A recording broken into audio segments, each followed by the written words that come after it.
En colère, des travailleurs de la société minière de Mandiana barricadent les routes.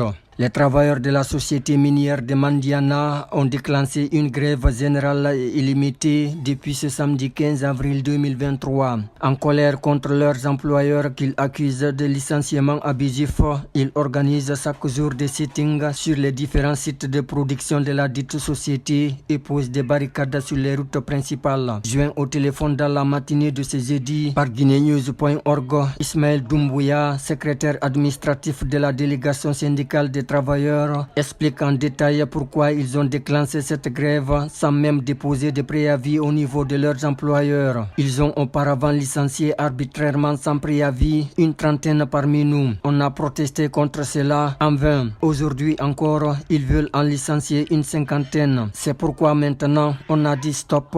Trop c'est trop. Le superviseur qui se trouve à Mangana, une localité de Mandiana, abritant l'un des sites d'exploitation de la SMM, qui se trouve être aussi un cadre de la SMM, est allé trouver les travailleurs en plein boulot en leur disant qu'à partir d'aujourd'hui, votre contrat est fini, il n'y a plus de budget de fonctionnement, donc rentrez chez vous. Certains ont même failli piquer une crise, tellement que c'était choquant et révoltant en même temps, quand on sait que ce sont des pères de famille qui n'ont rien d'autre comme moins de substance. C'est ce qui nous a motivés. On a dit qu'on ne peut pas rester en marge de ça. Donc il n'est pas question de déposer un quelconque préavis de grève. Il fallait directement passer l'action. Voilà ce qui a occasionné ces barricades depuis le samedi, a-t-il déclaré. Poursuivant son intervention, il précise également: nous avons donné des consignes aux travailleurs que ce n'est pas une manifestation violente, mais plutôt un sitting. Donc il n'y a pas de jet de pierre, pas d'injures, ni d'affrontement. On bloque les passages, les routes